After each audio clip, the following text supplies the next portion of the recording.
Every once in a while I like to look through my backlog and find what I consider the most out there game for me, something I don't usually play. And quite possibly the biggest curveball out of that journey so far has been Picayune Dreams. I guess what I mean by all this is that I don't usually care for bullet hells. I don't think they have much depth, and I think they're incredibly disorienting 9 times out of 10.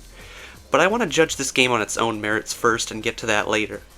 Right away, the game plops you into exactly what you're seeing on your screen right now.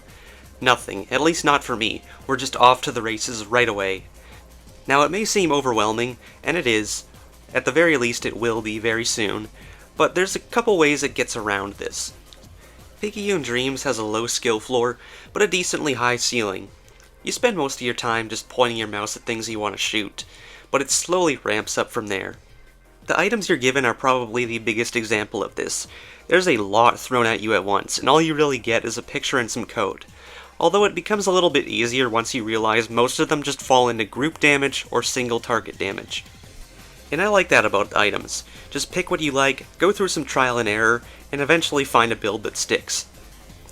While you could say this discourages build variety, really what's important is sticking to one set build once you've found it.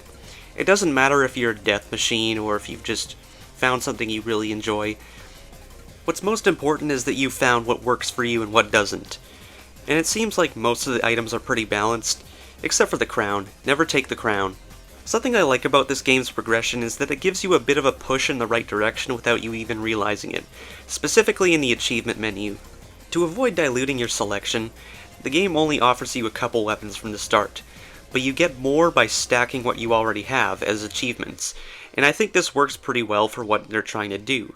Much like the gameplay, the mainline progression is pretty simple at the start, but it progresses very exponentially, and I kinda like that about this because otherwise it would get stale very quickly, which is something I kinda want to touch on now. Picayune Dreams is not your average bullet hell, and I think that's why it stuck with me for as long as it did.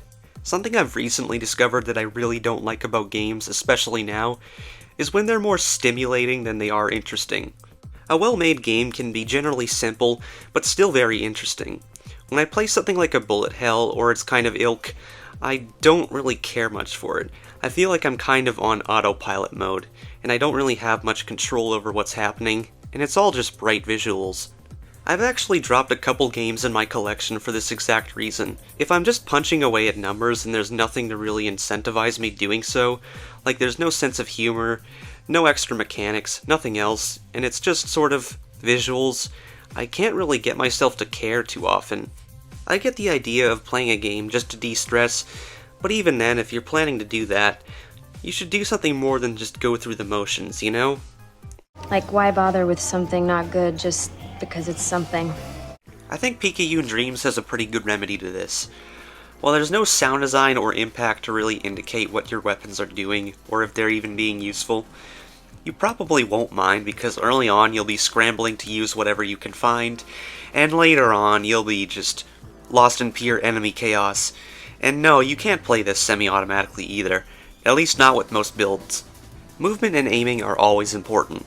It may not seem like it, but your results will definitely vary depending on it, and you'll notice. It's also worth noting the game indirectly wants you to spread your build out as much as possible to cover basically any situation. They did a pretty good job at making a good discrepancy between regular waves and boss waves.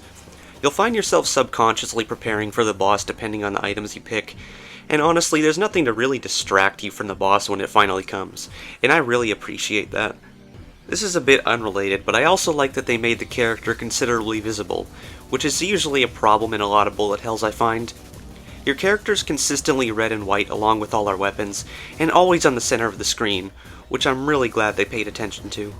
And this isn't just a bullet hell either, there's a decent bit of story and dialogue hidden under it. Now it is just enough to keep the main game concentrated, but you'd be surprised how much lore you end up looking for. It's hidden beneath the cracks and you'll find yourself looking high and low for it. Of course, if you're not into that, the game won't bug you about it, but there is a ton of good dialogue. If you don't believe me, this is an average conversation between you and a boss.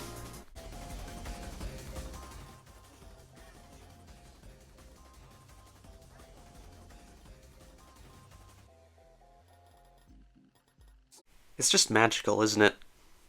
I guess I've covered basically everything I wanted to say about Picayune Dreams.